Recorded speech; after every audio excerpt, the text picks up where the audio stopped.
राधे राधे राधे बरसाने वाली राधे, राधे राधे राधे बरसाने वाली राधे, राधे राधे राधे बरसाने वाली राधे, आ राधे राधे राधे बरसाने वाली राधे, राधे राधे राधे बरसाने वाली राधे, राधे राधे राधे बरसाने वाली राधे, राधे राधे राधे बरसाने वाली राधे। नाम महाधन है अपनो, नहीं दूसरी संपत्ति और कमाने। नाम महाधन है अपनो, नहीं दूसरी संपत्ति और कमानी। छोड़ यटारी यटा जग की, हमको कुटिया ब्रज माही बनाने, हमको कुटिया ब्रज माही बनाने, हमको कुटिया ब्रज माही बनाने, हमको कुटिया ब्रज माही बनाने। टूक मिले रसिकों की सदा, और पीबन को यमुना जल पानी। टूक मिले रसिकों की सदा, और पीबन को यमुना जल पानी। हमें औरन की परवाह नहीं,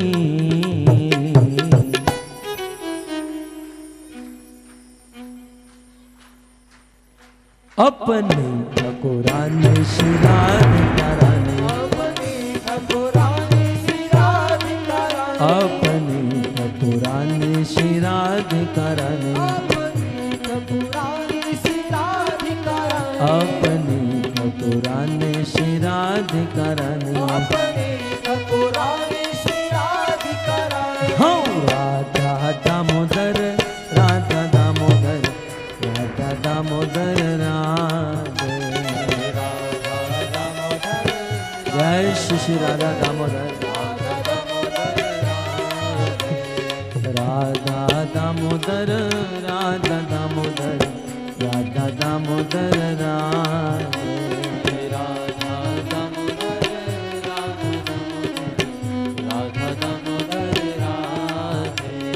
जगन्नाथ जगन्नाथ बलदेवा जय सुभद्रा, जय श्री श्री जगन्नाथ, जय सुभद्रा, जय जगन्नाथ जगन्नाथ बलदेवा जय सुभद्रा, जगन्नाथ जगन्नाथ बलदेवा जय सुभद्रा।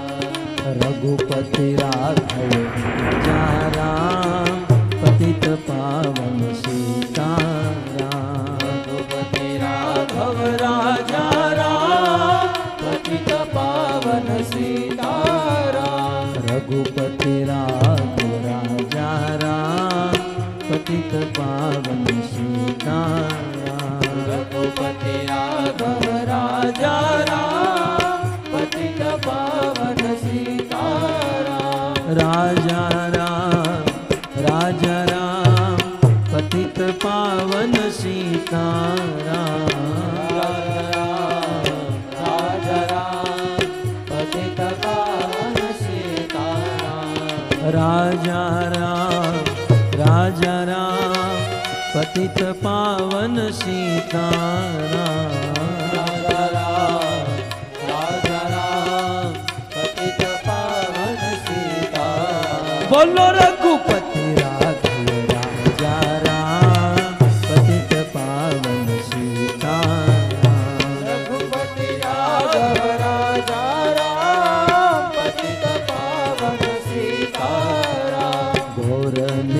जय गौरनिताय, गौरनिताय जय गौरनिताय, गौरनिताय जय गौरनिताय, गौरनिताय जय गौरनिताय, गौरनिताय जय गौरनिताय, गौरनिताय जय गौरनिताय, गौरनिताय जय जय शशि गौरनिताय, गौरनिताय जय गौरनिताय, प्रभुपद प्रभुपद प्रभुपद शिल प्रभुपद, प्रभुपद प्रभुपद प्रभुपद शिल प्रभुपद, जय प्रभुपद प्रभुपद प्रभुपद शिल प्रभुपद, प्रभुपद प्रभुपद प्रभुपद शिल प्रभुपद,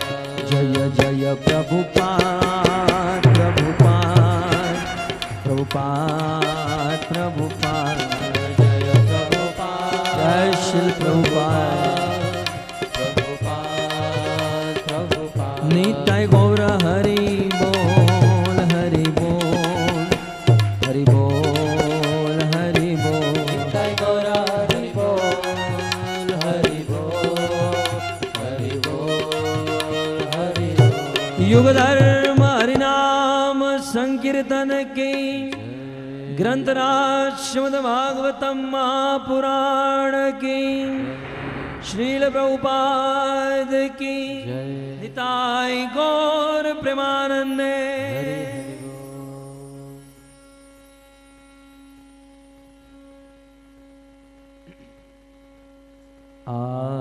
आराध्यो भगवान ब्रजेश तनय, तद्धाम वृंदावन,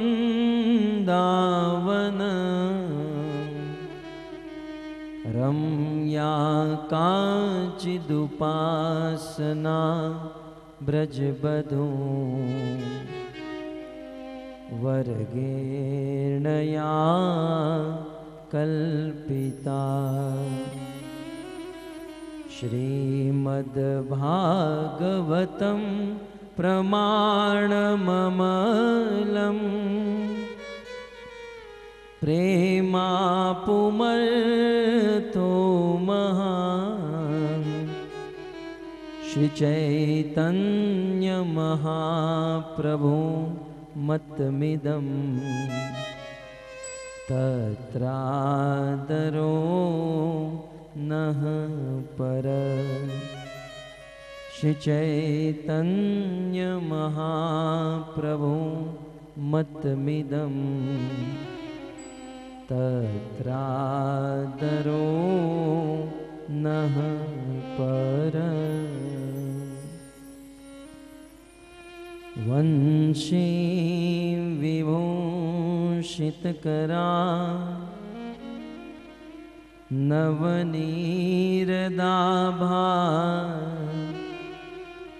पीताम्बरधरुणबिम्बफलधरोष्ठा, पूर्णेन्दुसुन्दरमुखा, अरविन्दनेत्रा, कृष्णात् परं किमपि तत्व अहं न जाने, योऽन्तः प्रविश्य मम वाचमिमां प्रसुप्तां, सञ्जीवयत्यखिलशक्तिधरस्वधाम्ना, अन्यांश्च हस्तचरण श्रवणत्वगादि, प्राणान्नमो भगवते पुरुषाय तुभ्यम्, करारविन्दे पदारविन्दं मुखारविन्दे विनिवेशयन्तं वटस्य पत्रस्य पुटे शयानं बालं मुकुन्दं मनसा स्मरामि। श्रीकृष्ण गोविन्द हरे मुरारे, हे नाथ नारायण वासुदेव। जिहवे पिबत्स्वा मृत में तदेव, गोविंद दामोदर माधवे। ओम नमो भगवते वासुदेवाय। नमो भगवते वासुदेवाय। ओम नमो भगवते वासुदेवाय।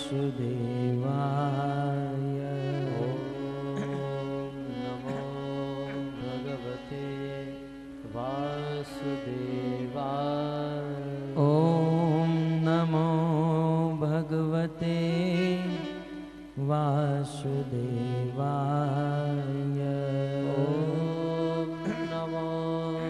भगवते वासुदेवाय। श्रीमद् भागवतम,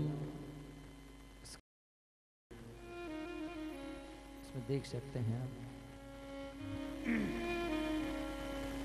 श्रीराजोवाच कथ्यतां भगवन् येत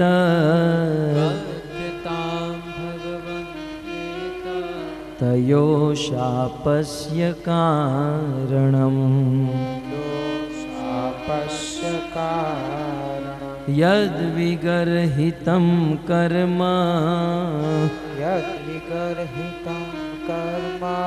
येन वा देवर्षेस्तमः।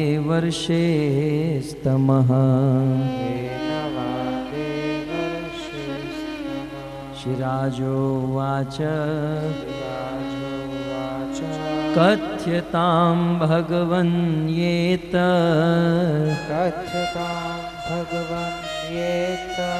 तयो शापस्य कारणम्। यद्विगर्हितं कर्म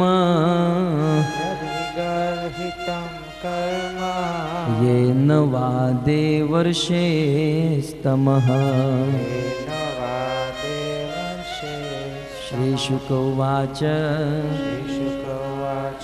रुद्रस्यानुचरो भूत्वा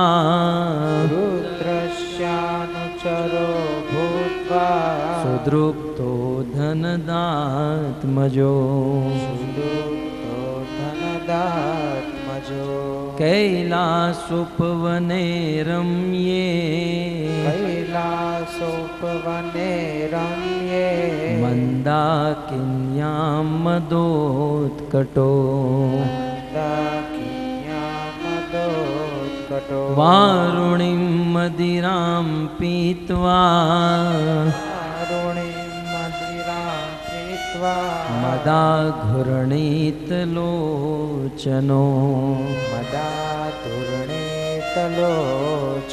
स्त्रीजनैरनुगायद्भिः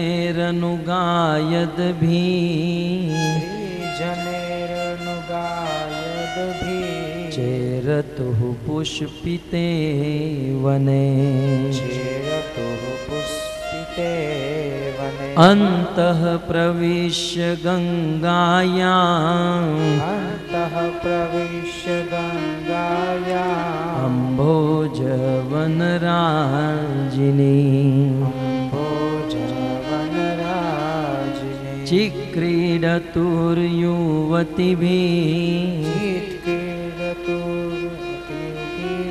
गजाविव करेणुभिः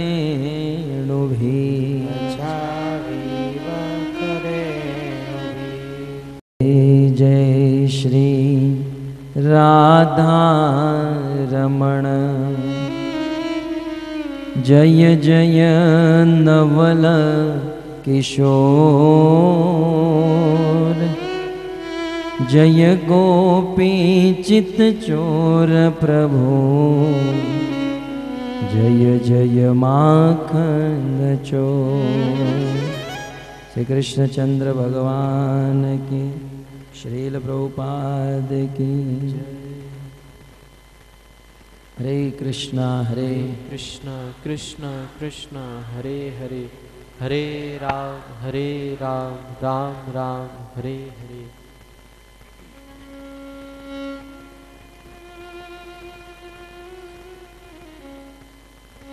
आप सब भक्तों का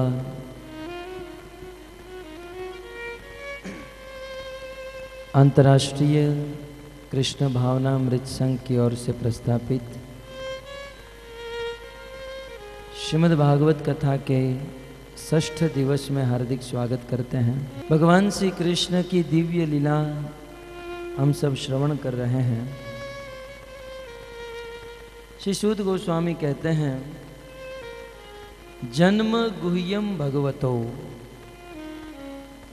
भगवान श्री कृष्ण का जन्म और कर्म अत्यंत गुह्य है। साधारण बुद्धि से इसे समझा नहीं जा सकता है, परंतु मनुष्य का सर्वोच्च कर्तव्य है भगवान के विषय में जाने। क्योंकि संसार का जीव जब तक भगवान के बारे में नहीं जान लेता है तब तक वह अज्ञानी बना रहता है, और भगवान के विषय में ज्ञान होते ही वह पूर्ण ज्ञानी बन जाता है। Because Bhagavat is ultimate knowledge. Bhagavat जो है ये पूर्ण ज्ञान है, इसके बाद और कुछ है ही नहीं। और इसलिए भगवान श्री कृष्ण ने कहा, ज्ञानम तेहम सविज्ञानम वक्ष्यामि अशेषतः। एक ऐसा ज्ञान है जिसको ग्रहण करने के बाद अन्य किसी भी ज्ञान की आवश्यकता नहीं, क्योंकि संसार के सृष्टि के मूल है भगवान Krishna. Krishna is root of everything, सबके जड़, सबके मूल है। और उस मूल के बारे में यदि ज्ञान हो जाए तो सबके बारे में ज्ञान हो जाता है। तो भगवान श्री कृष्ण के जन्म और कर्म दिव्य है। सूत जी कहते हैं, गुह्यम जन्म गुह्यम भगवतो। कृष्ण का जन्म अति गुह्य है, गूढ़ है। लेकिन ऐसे गूढ़ भगवान कृष्ण के जन्म और कर्म की लीला को यह एतत् प्रयतो नरः, यदि कोई नर, यदि कोई मनुष्य इस लीला को सुनता है, नर शब्द से सूत जी ने कह दिया कि भगवान की इन लीलाओं को नर मनुष्य ही सुन सकता है। कुत्ता यदि चाहे तो यहां पर आकर बैठ नहीं सकता, श्याम सुंदर आने ही नहीं देगा। और यदि आ भी जाए तो बैठ नहीं सकता, और यदि बैठ जाए तो सुन नहीं सकता, और सुन भी ले तो जीवन में उतार नहीं सकता है। इसलिए भागवत को मात्र नरह, मनुष्य ही समझ सकता है। और दूसरे शब्दों में मनुष्य जीवन मिला है भागवत को समझने के लिए। और यदि इतना सुंदर जन्म प्राप्त करके भागवत नहीं समझते हैं तो ये मनुष्य जीवन व्यर्थ है।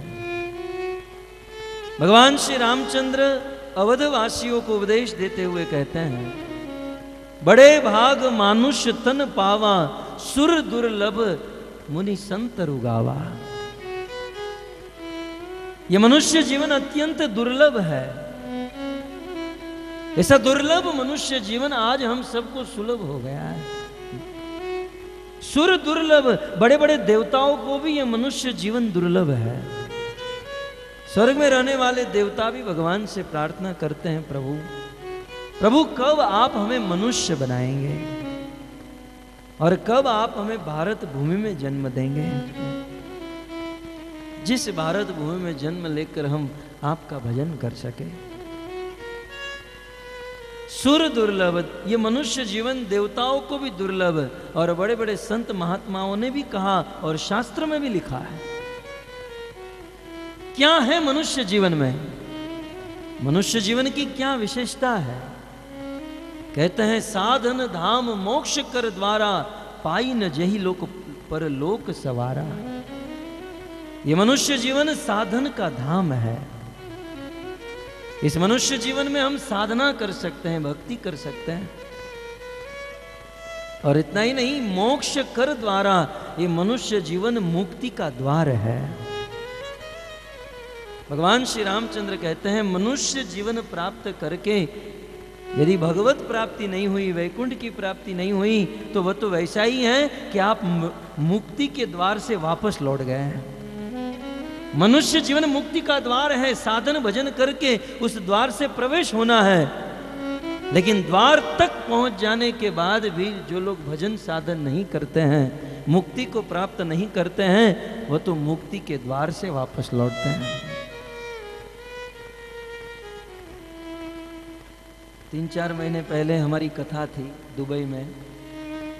बड़े उत्साह से हम जा रहे थे,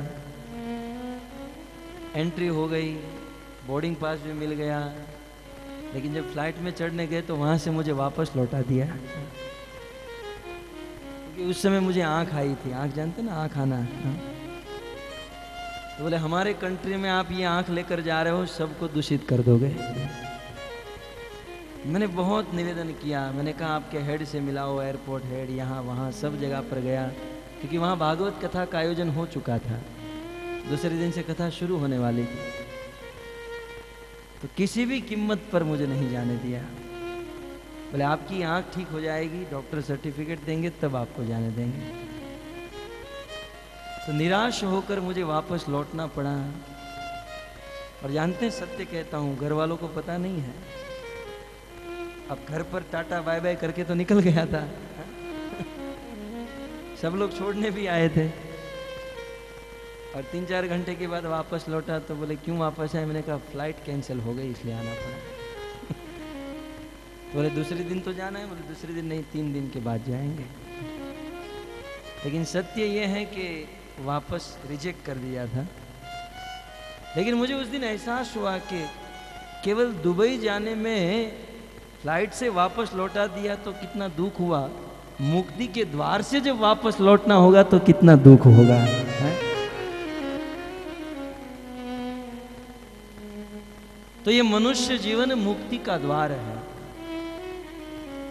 और मनुष्य जीवन प्राप्त करके भजन नहीं किए, वैकुंठ प्राप्त ग्रहण नहीं किए, तो समझो मुक्ति के द्वार से वापस लौटने के बराबर है। और उस समय बड़ा अफसोस होगा कि भजन कर लिया होता तो अच्छा था। लेकिन समय बीत जाने के बाद अफसोस करने से भी कोई लाभ नहीं है। मन पछतई है क्या होत है, जब चिड़िया चुग गई खेत। जब चिड़ियों ने खेत चुग लिया फिर मन पछताए तो क्या हो सकता है। तो मनुष्य जीवन मुक्ति का द्वार है, भजन करके मुक्ति को प्राप्त कर लेना चाहिए। आकर 4,84,000 जोनि भ्रमत जीव अविनाशी। भगवान रामचंद्र कहते हैं कि 84 लाख की योनियों में यह जीव, ये अविनाशी जीव जो अखंड है, अभेद है, ऐसी आत्मा 84 लाख के चक्र में फंस रही है, भटक रही है। तबहुक नर करुणा कर देही। और 84 लाख की योनियों में भटकते भटकते भटकते भगवान के हृदय में करुणा आ जाती है। बोले यह जीव इतने वर्षों से, इतने कल्पों से भटक रहा है, भगवान के हृदय में करुणा होती है, और उस करुणा के कारण उस जीव को मनुष्य का शरीर दे देते हैं। भक्तों, आप ये मत समझिए कि हम लोग हमारे बलबूते पर मनुष्य बने हैं, नहीं। हमें मनुष्य बनाया गया है भगवान की एकमात्र अकारण करुणा। तब हुक नर करुणा कर देही, हेतु रहित, बिना हेतु के, बिना स्वार्थ के भगवान ने मनुष्य देह प्रदान किया। तो ऐसा मनुष्य शरीर प्राप्त करके, कैसा है मनुष्य शरीर? बोले भवसागर में डूबते हुए नौका के समान है।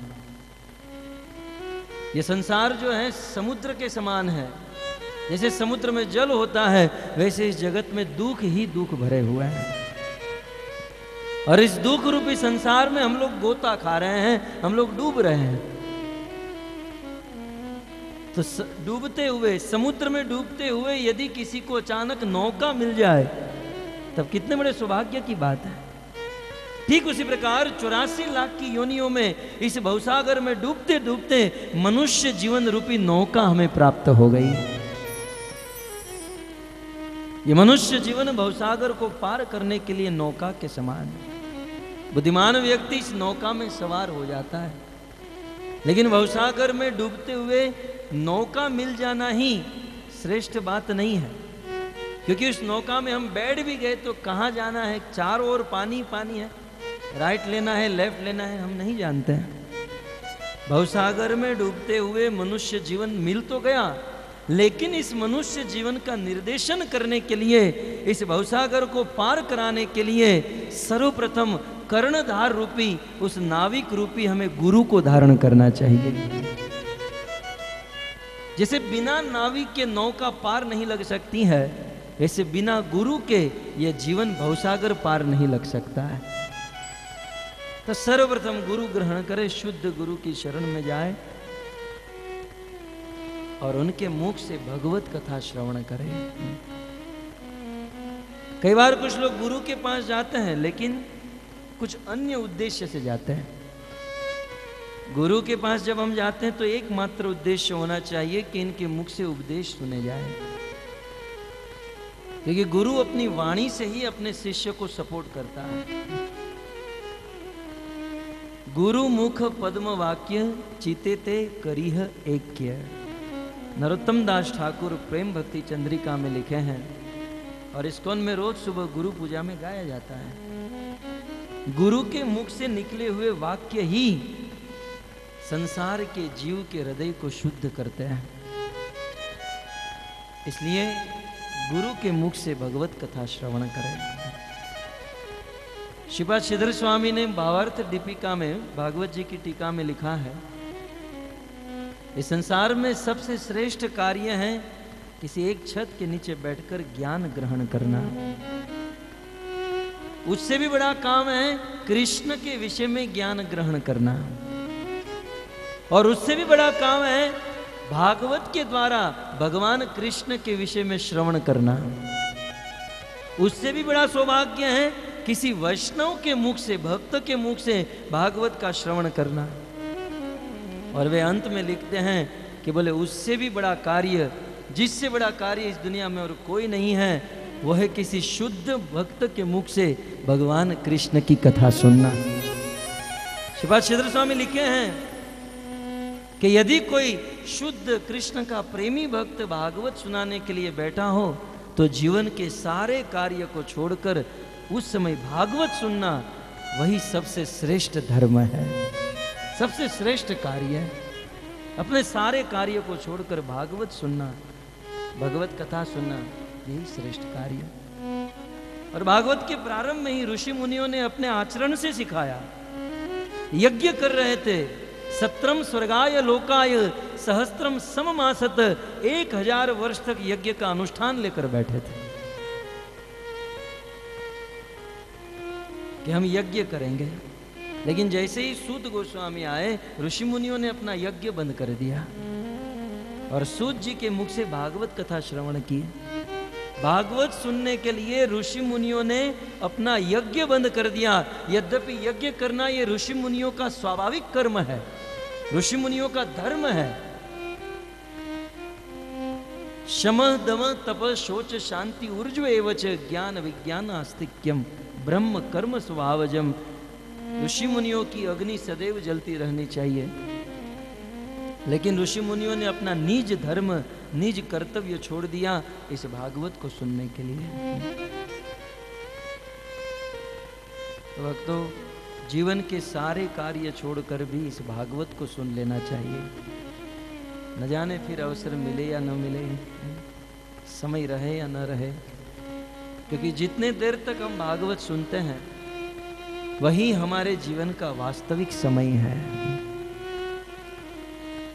हमारे जीवन में वही समय की वास्तविक गिनती है जितने समय तक भागवत में बैठे हैं।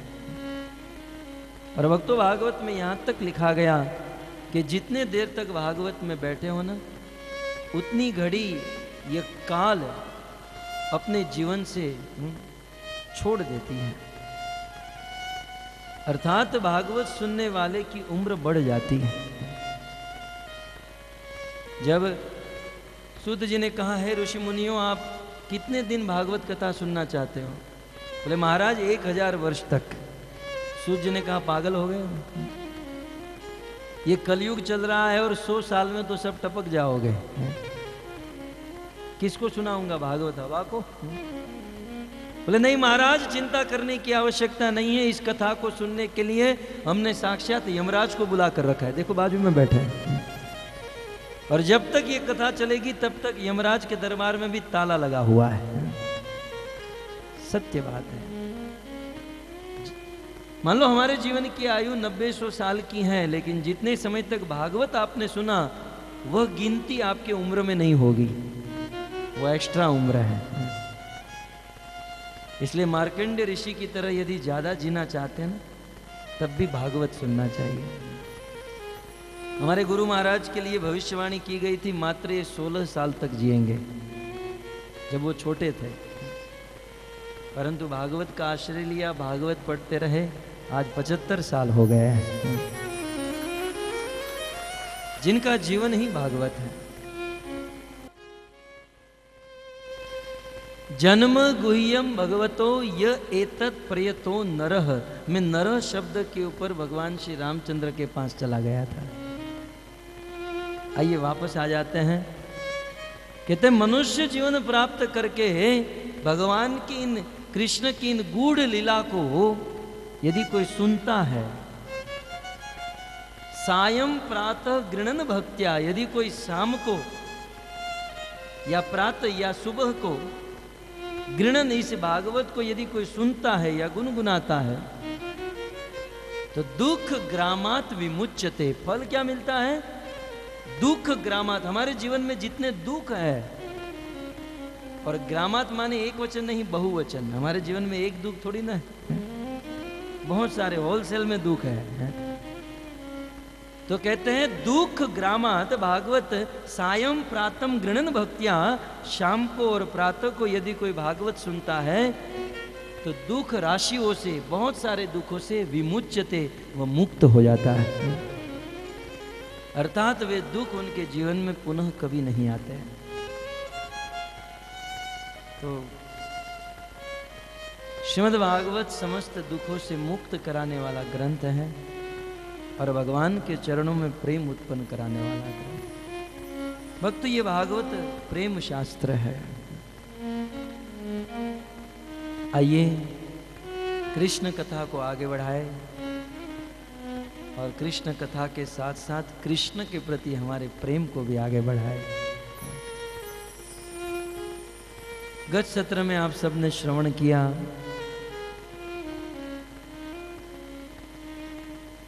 कृष्ण की शरारत। यशोदा मैया अत्यंत क्रोधित हुई, अपने हाथ में छड़ी लेकर कृष्ण के पीछे दौड़ने लगी और मैया यशोदा ने कृष्ण को उखल के साथ बांध दिया।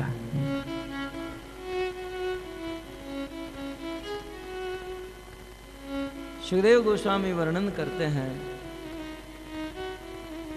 कि पहले कृष्ण बांध नहीं रहे थे। यशोदा मैया को जब कृष्ण बांध रही थी तो 2 उंगली कम पड़ रही थी, वो रस्सी। परंतु यशोदा मैया बड़ी परेशान थी, बहुत मेहनत कर रही थी। कृष्ण के शरीर में अनेकों प्रकार की शक्तियों का वास है। ये सारी शक्तियों ने मिलकर ठान लिया कि हम भगवान को बांधने नहीं देंगे, हमारे ईश्वर को, हमारे प्रभु को बंधने नहीं देंगे। इसलिए भगवान बंध नहीं रहे थे। लेकिन जब यशोदा ने प्रयास किया, कृष्ण को बांधने का प्रयास किया, तो उस समय कृष्ण के अंदर से एक बहुत बड़ी शक्ति प्रकट हुई और वो थी कृपा शक्ति। कृष्ण की यह कृपा शक्ति इतनी मजबूत है कि यह कृपा शक्ति प्रकट होते ही अन्य सारी शक्तियां छिप गई। और कृष्ण की कृपा से सुखदेव जी ऐलान करते हैं, स्वमातु स्विन्न गात्राया विस्त्रस्कबरस्त्रत्रजः दृष्ट्वा परिश्रमं कृष्ण,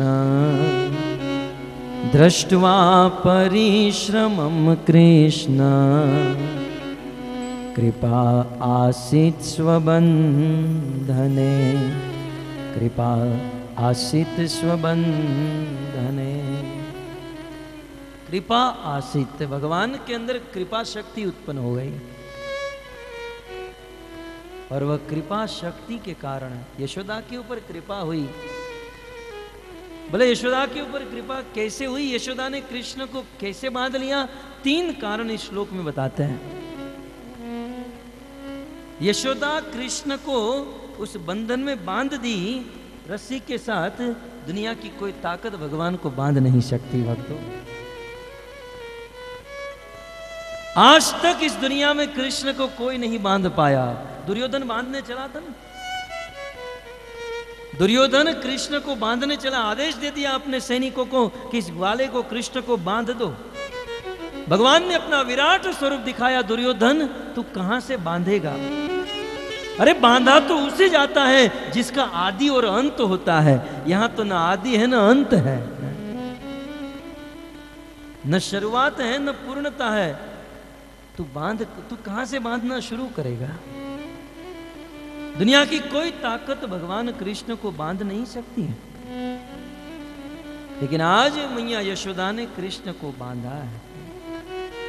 कारण क्या है? इस श्लोक में 3 कारण बताते हैं। भक्तों के लिए बड़ा महत्वपूर्ण यह श्लोक है, क्योंकि ये भजन साधन करके आखिर भगवान को बांधने का प्रयास ही किया जा रहा है। तो सबसे पहला कारण बताते हैं, स्वमातु। कृष्ण यशोदा के बंधन में बंध गए क्योंकि स्वमातु, यशोदा मां थी और कृष्ण पुत्र थे। यशोदा कृष्ण को अपना पुत्र समझती थी।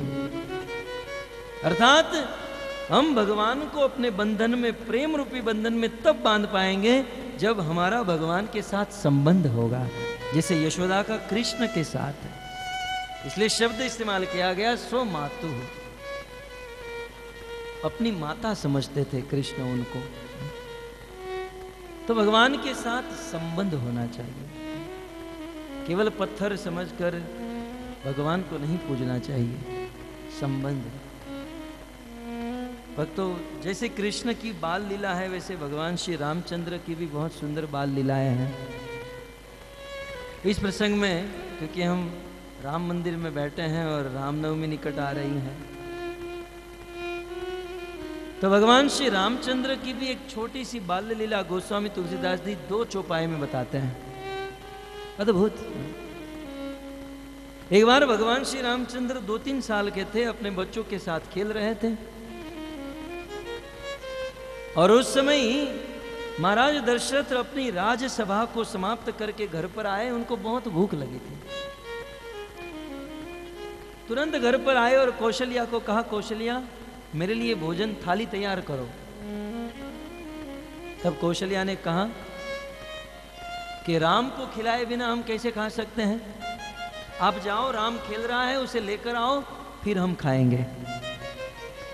अब कौशल्या के कहने पर राजा दशरथ वहां बाहर गए और राम अपने मित्रों के साथ खेल रहे थे। तो राजा दशरथ भगवान श्री रामचंद्र को भोजन के लिए बुलाए। तब भगवान आए। एक चौपाई में कहते हैं, भोजन करत बोल जब राजा, नहीं आवत तजी बाल समाजा। नहीं आवत तजी बाल समाजा। भोजन करत बुलावन राजा, नहीं आवत तजी बाल समाजा। राजा दशरथ ने जब भोजन के लिए राम को बुलाया तो नहीं आवत, भगवान रामचंद्र नहीं आए। और जब नहीं आए तो राजा दशरथ घर पर चले गए और कौशल्या को कहे, कौशल्या मुझे भोजन दे दो, वो राम नहीं आने वाला है, वो खेलने में मस्त है। कौशल्या ने कहा ऐसे कैसे नहीं आएगा। अपने हाथ में वो बेलन लेकर कौशल्या चलने लगी रसोई घर से, क्यों नहीं आएगा राम। सीधे कौशल्या गई, तुरंत गई, और जैसे ही कौशल्या ने राम को बुलाया तो क्या हुआ सुनिए।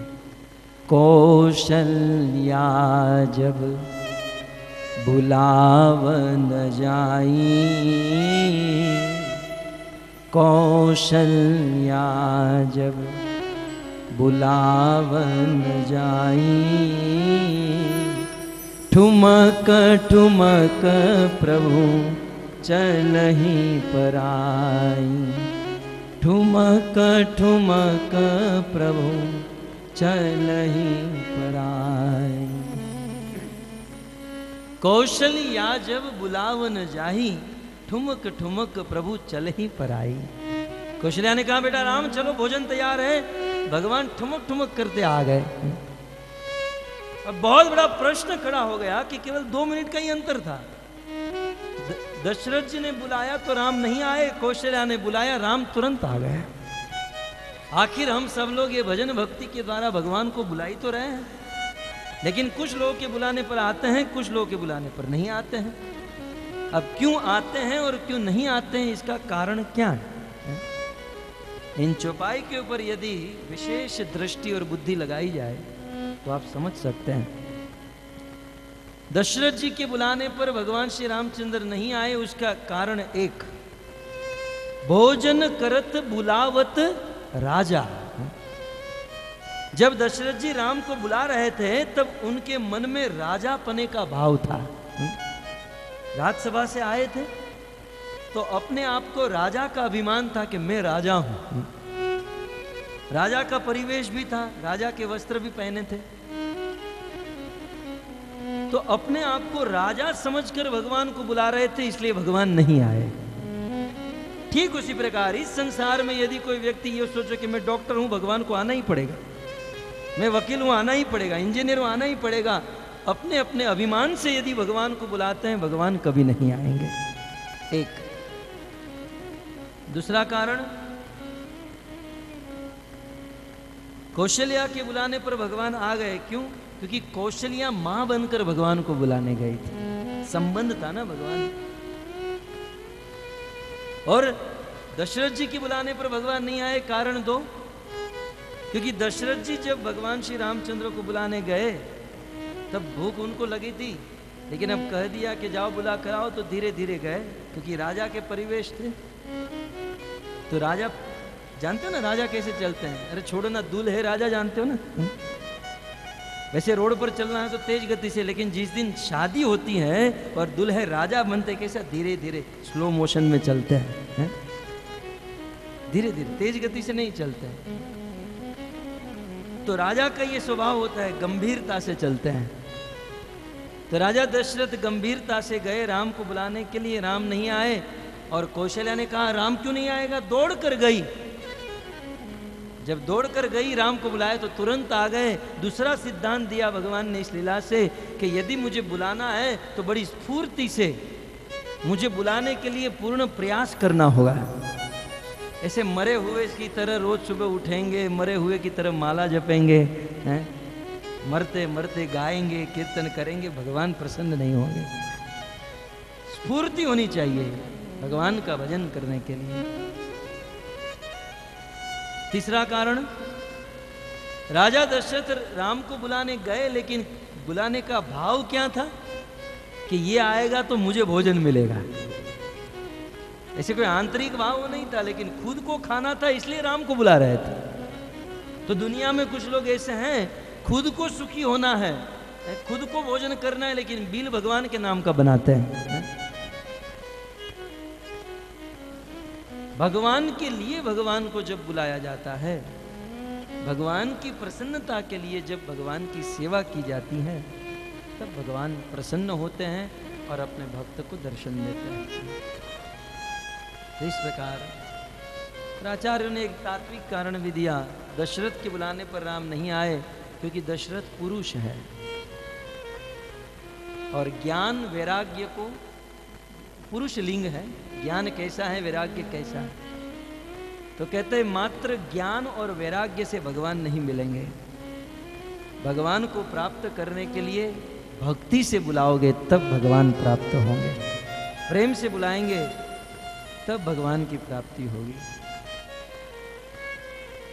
तो आज मैया यशोदा ने कृष्ण को उखल के साथ बांध दिया है। इसका कारण एक है, स्वमातु, कृष्ण के साथ यशोदा ने अपना संबंध जोड़ लिया था।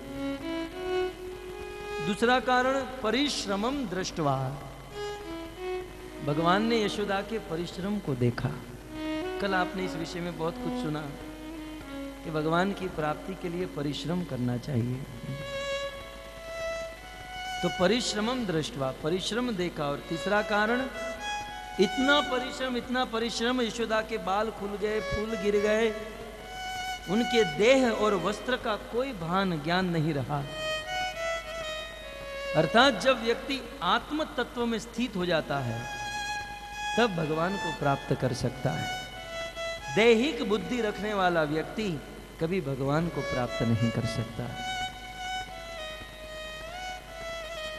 तो इस प्रकार परिश्रम से, मेहनत से, भाव से, भक्ति, प्रेम से यशोदा ने कृष्ण को पकड़ लिया, कृष्ण को बांध दिया। भगवान श्री कृष्ण स्वयं अपने से ही यशोदा के बंधन में आ गए। इस सिद्धांत को बताते हुए सुखदेव जी कहते हैं, एवं संदर्शिता यंग, ये परीक्षित, एवं संदर्शिता, इन लीलाओं के द्वारा भगवान दर्शन कराना चाहते हैं, लोगों को बताना चाहते हैं।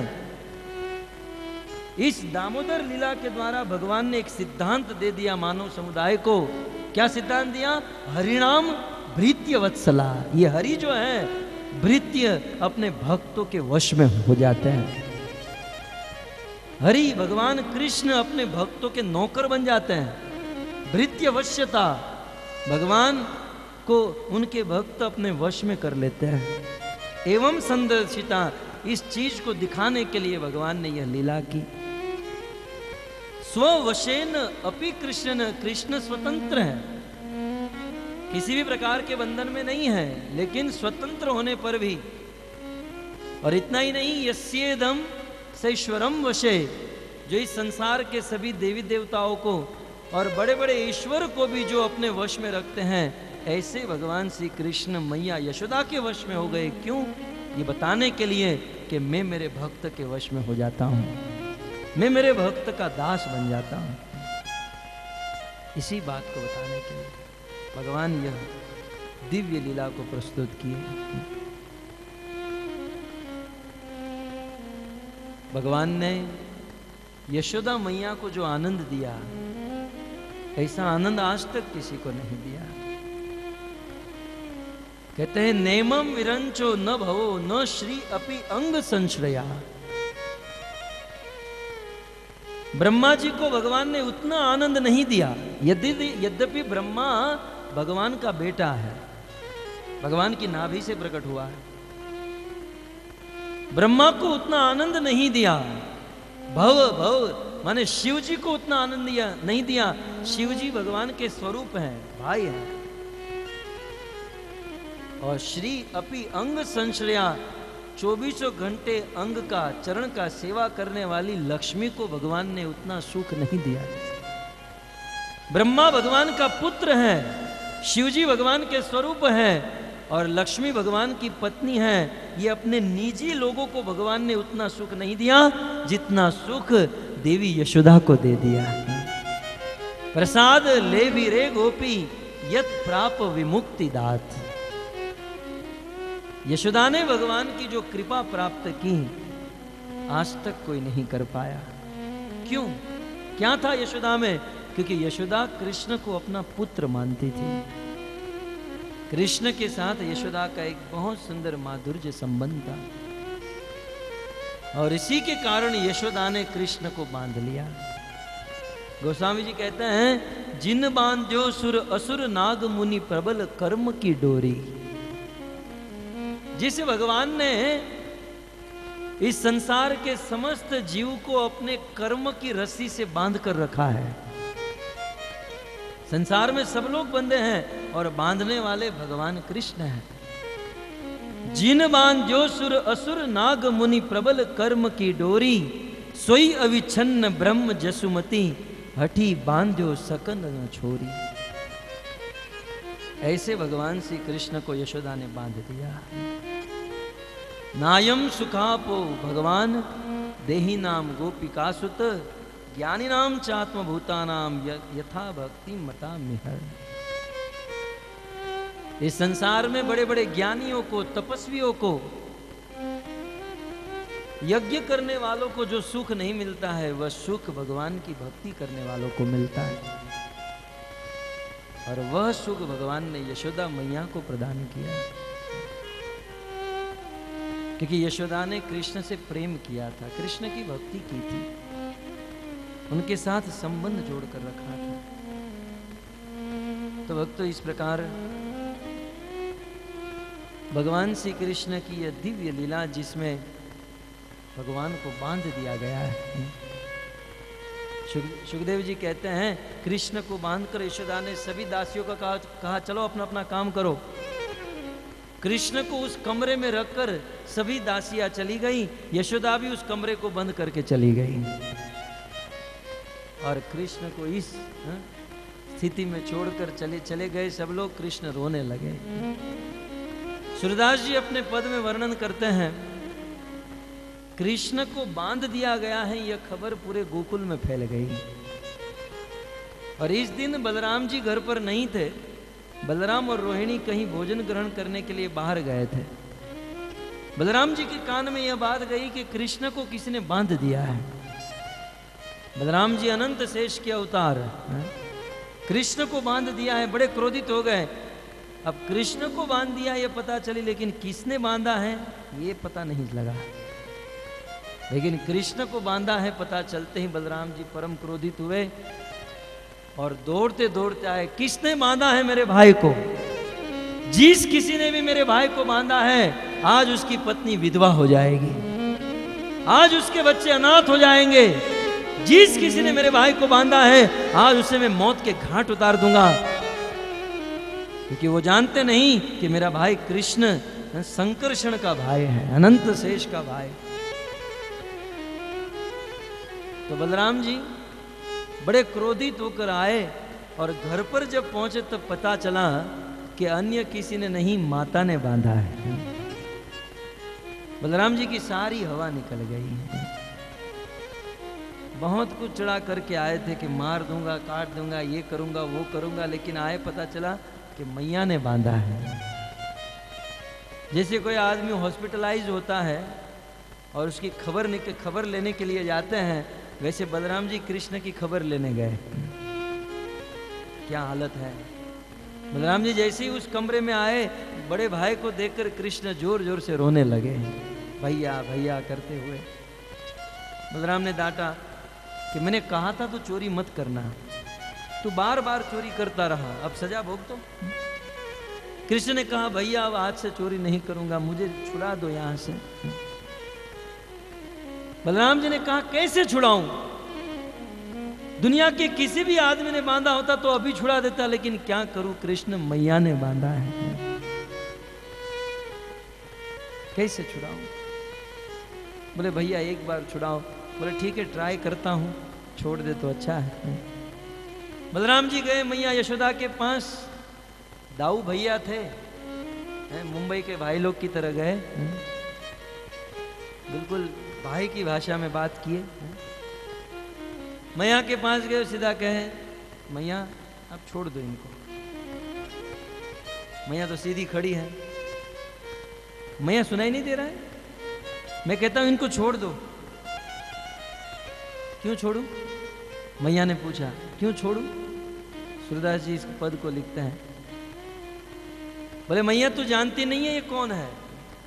ये कोई साधारण बालक नहीं है। तूने जिनको बांधा है क्या तू उसे अपना पुत्र समझती है? ये कोई साधारण बालक नहीं। अच्छा, ये बालक नहीं, कौन है बता, तू बता। बोले मैया ये साक्षात विष्णु है, विष्णु। मैया सतयुग में इसी विष्णु ने नरसिंह अवतार लेकर हिरण्याकश्यप को फाड़ दिया। इस तेरे लाले ने ही वामन अवतार लेकर 2 कदम में पूरे ब्रह्मांड को नाप लिया। इस कृष्ण ने ही परशुराम अवतार लेकर 21 बार संसार के क्षत्रियों का विध्वंस किया। ये कोई साधारण बालक नहीं है, विष्णु है, विष्णु। अच्छा, मैया तो जैसी थी वैसे ही खड़ी है। अच्छा, ये विष्णु है। बिल्ली म्याऊं म्याऊं करती है और दौड़कर मेरे गोद में छिप जाता है, ये विष्णु है, ये नरसिंह है। ये रो रहा है, ये विष्णु है। अच्छा ठीक है, ये विष्णु है। तू कौन है ये तो बता। हा? मैं अनंत शेष, अनंत शेष हूं। मेरे अनंत फैन हैं और मेरे फण के ऊपर करोड़ों ब्रह्मांड टिके हुए हैं। मैया एक मस्तक हिला दूं तो ब्रह्मांड के ब्रह्मांड गिर जाए। इतना बोलना था, मैया ने छड़ी को हाथ में उठा लिया। हा? और छड़ी हाथ में उठाकर कहा सारे अवतार मेरे ही घर पे होने थे। हा? भागने तो तुझे भी कृष्ण की तरह बांध दूंगी। धूम धमाकर बलराम जी वहां से भाग गए, आए थे छुड़ाने के लिए।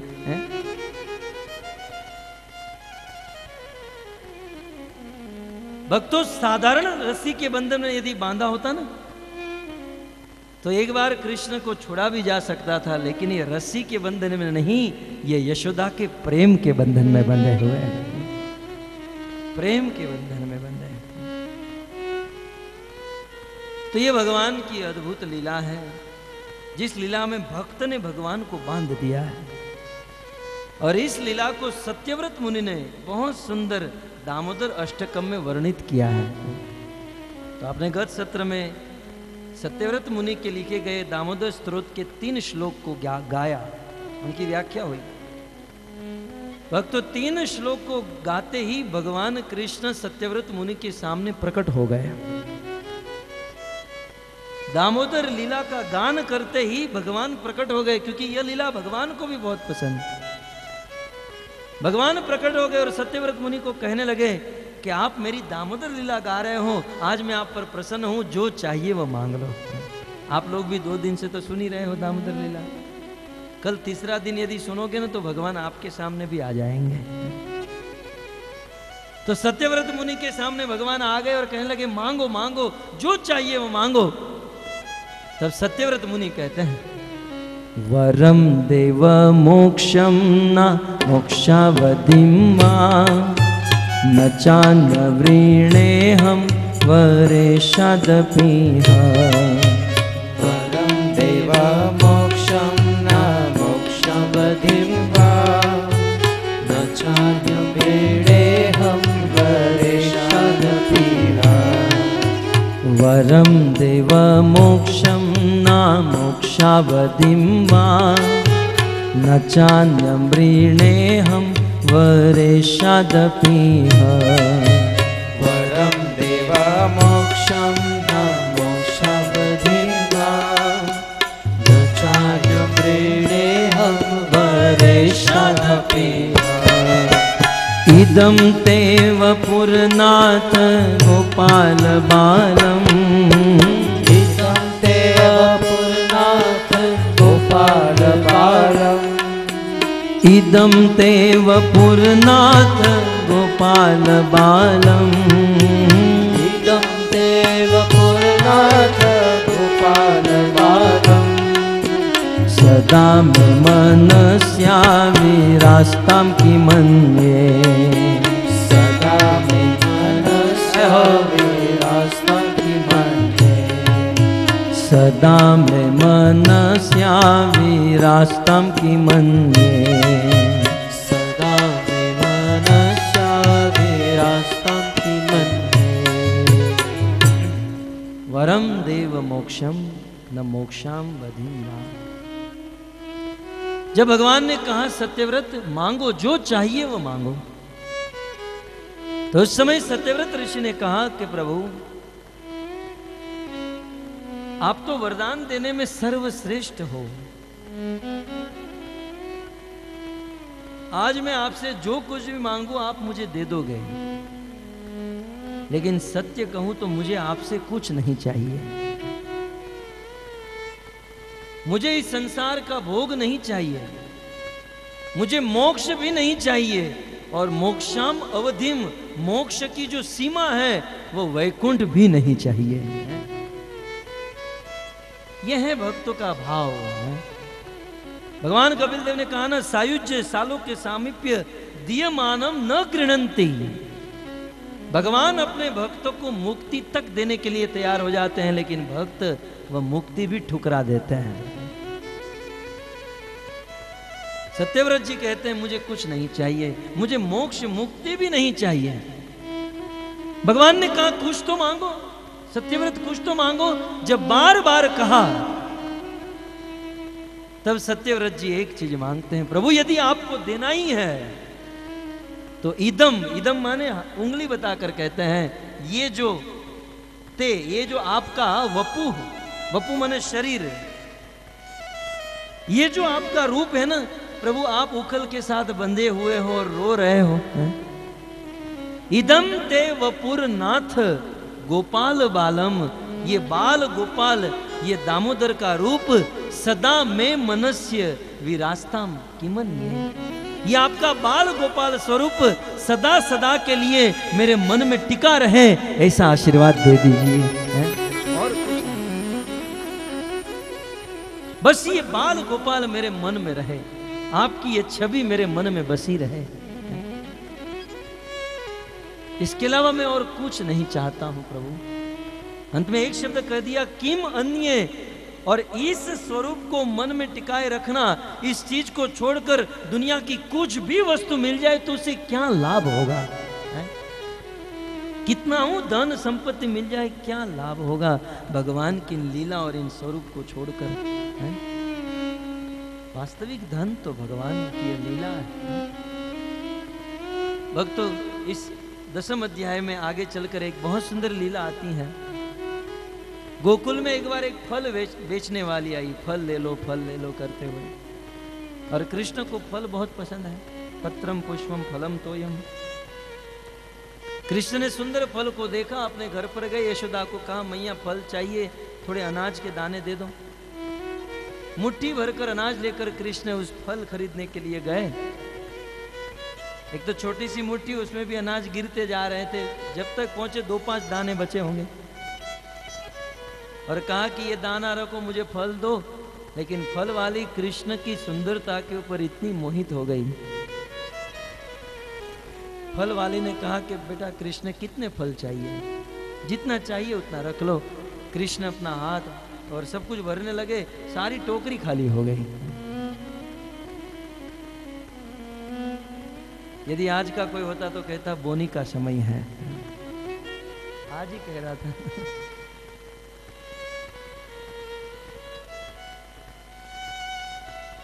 हम और श्याम सुंदर प्रभु सुबह एक दुकान में गए थे मंगला आरती के बाद, तो श्याम सुंदर प्रभु कह रहे थे भगवान की सेवा में दे दो, तो वो कह रहा था नहीं बोनी का समय है।